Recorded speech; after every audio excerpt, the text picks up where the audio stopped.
They say love has a way of finding you, even when you're too scared to fight for it. My name is Maya, and this is the story of the man I let walk away in Charleston, South Carolina.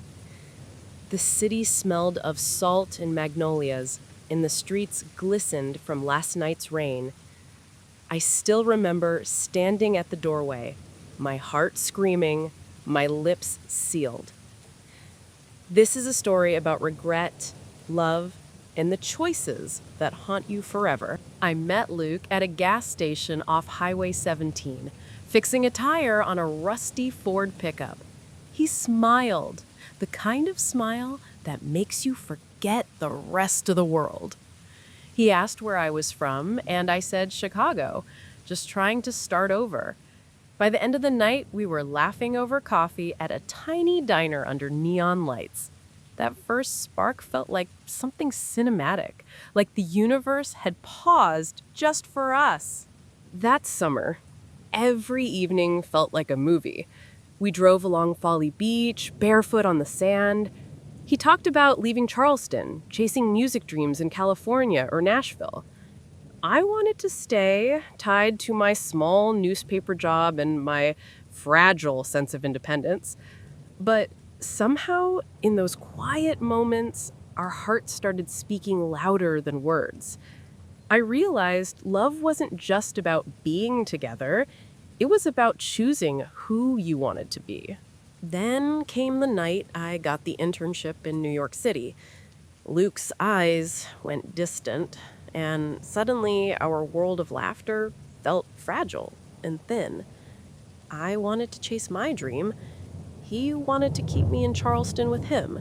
We fought in the small apartment, voices low but sharp, pride cutting deeper than knives. And when I walked out, suitcase in hand, I never imagined it would be the last time. A year later, I saw a poster in Savannah, Luke Harrison, live in Nashville. My heart raced. I couldn't stay away. I bought a ticket and followed him across states.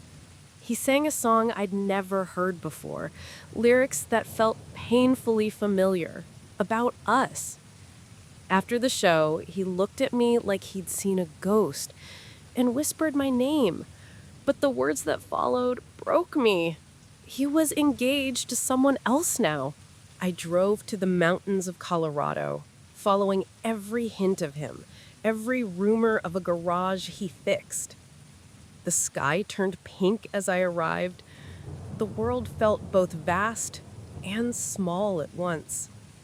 There he was, older, weary, but his eyes still caught the sunlight like they used to. We talked through the night, everything pouring out, words I'd waited years to hear. And just when I thought we might have another chance, I had to choose my own future. I left him there, holding my hand, letting go with more love than pain. Weeks later, a letter arrived, a song he'd written for me, unplayed, waiting.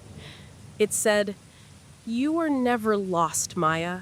You just had to find your sky first." I cried because love had taught me something no heartbreak could erase. Sometimes loving someone means setting them free and letting yourself grow too. They say every love story has a beginning and an ending, but ours became a lesson.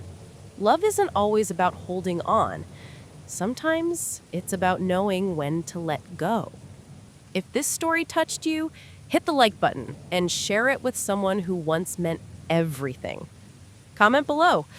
Would you chase love or let it chase you? Subscribe for more emotional, cinematic stories about love, loss, and second chances.